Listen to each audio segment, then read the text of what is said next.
안녕하세요. 시기월드의 은희 약사입니다.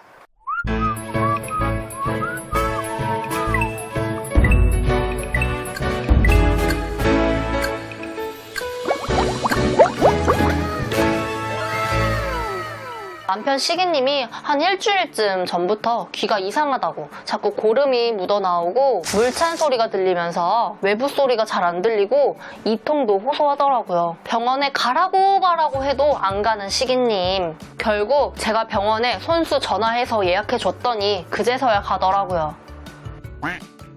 귀가 아픈 정도가 말할 때도 아프고 소리도 잘 안 들리고 밥 먹을 때도 아프고 너무 심각하네요. 병원에서 뭐라고 할지 궁금합니다.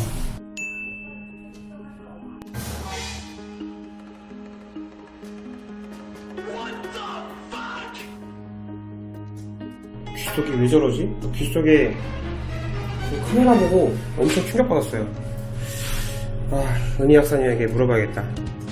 중이염이라고 합디다. 그것도 아주 염증 상태가 심각하다고 하네요. 귀가 아프고 소리도 잘 안 들리니까 아침 눈 떠서부터 잠들기 전까지 통증 때문에 정말 괴로워하고 있는 시기님 보면 제가 다 마음이 아프고 안쓰럽습니다. 그래서 오늘 다뤄볼 주제는 바로 중이염입니다. 영상 보시는 분들 중 특히 미취학 아동을 키우고 있는 아이의 엄마, 아빠들은 더욱더 집중해서 보세요.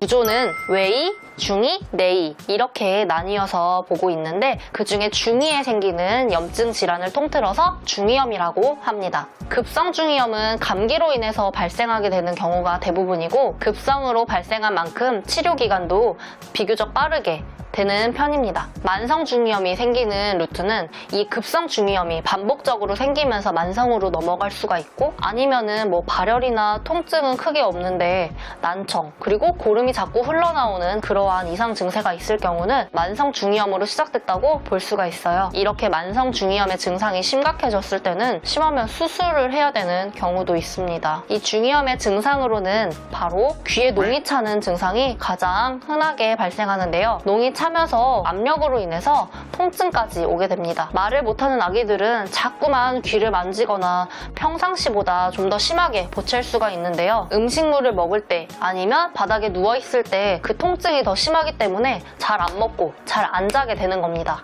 그리고 귀 안에 농이 차 있기 때문에 소리 전달이 제대로 되지 않으면서 일시적인 난청이 발생합니다. 그 밖에도 발열, 두통, 구역구토, 어지럼증, 이명 등을 호소하게 되는데요. 시기님은 굉장히 어지럽다고 하네요. 또한 코감기와 함께 발생하는 경우가 많아서 콧물이나 코막힘까지 올 수가 있고요. 귀도 막힌데 코까지 막혔다. 이거 진짜 괴로울 것 같네요.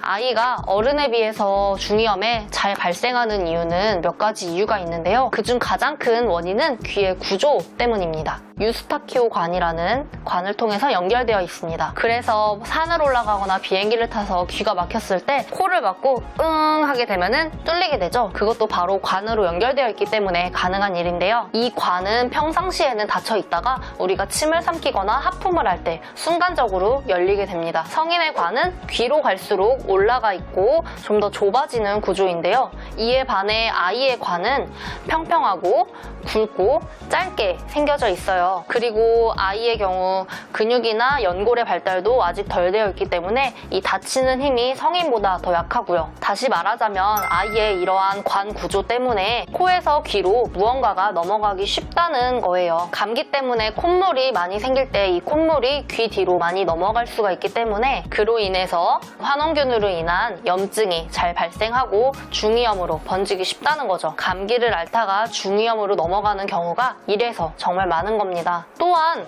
어린이집이나 유치원을 다니는 아이일 경우에는 전염이라는 이 위험 요소 하나를 더 갖게 됩니다. 그렇기 때문에 다니지 않는 아이보다 항생제 복용량이 좀 더 늘어날 수도 있고요. 중이염에 걸리게 되면 아까 말했다시피 고름이 차면서 소리 전달에 방해가 되기 때문에 일시적인 난청이 발생하게 되는데요. 염증 치료를 제대로 받게 될 경우라면 완치가 되면서 자연스럽게 호전될 증상이므로 크게 걱정 안 하셔도 됩니다. 그렇지만 급성 중이염이 반복적으로 중간적으로 생기면서 만성 중이염으로 넘어갔을 경우, 혹은 처음부터 만성 중이염으로 인한 난청이 있을 경우에는 좀 조심하셔야 되는데요. 염증이 심해지면 고막 천공, 즉 고막에 구멍이 나기도 하고 전반적인 문제가 생기면서 난청이 발생하게 되는데요. 이를 그냥 치료하지 않고 방치해두게 되면 염증이 더욱 심해지면서 병을 키우게 되는 거죠.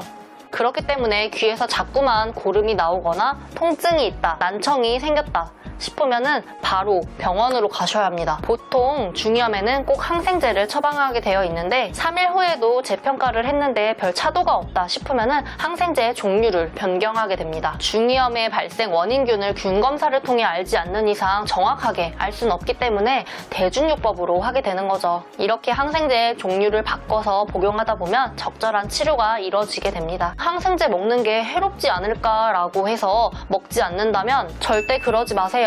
중이염으로 인해 삶의 질이 떨어지는 건 너무 고통스럽잖아요. 처방받으신 약은 반드시 꼭 드세요. 우선 감기에 걸리지 않는 게 가장 중요한데요. 손을 자주 씻도록 하고, 면역력이 약한 아이일 경우에는 감기 유행 시기엔 사람이 붐비는 그런 곳은 자제하는 게 좋겠습니다. 유아일 경우 젖병을 먹게 될 때 아예 누워서 먹이기보단 상체를 살짝 들어서 먹여주세요. 이관의 모양이 감염에 취약하기 때문에 먹다가 우유가 귀 뒤로 넘어갈 수도 있으니까 살짝 들어서.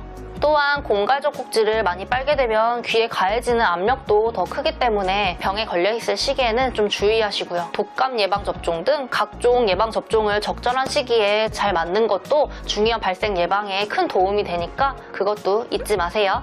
또한 간접 흡연으로 담배 연기를 마시게 되면 중이염에도 안 좋을 뿐만이 아니라 좋은 게 1도 없으니까 담배 피시는 분들 특히 주의해주세요. 시기님도 약 좀 잘 챙겨 먹고 얼른 나았으면 좋겠어요. 남편이 아프니까 밖에 나가서도 마음이 참 불편합니다. 저한테도 없던 두통까지 생겼어요. 히스테리를 좀 부려야 말이죠.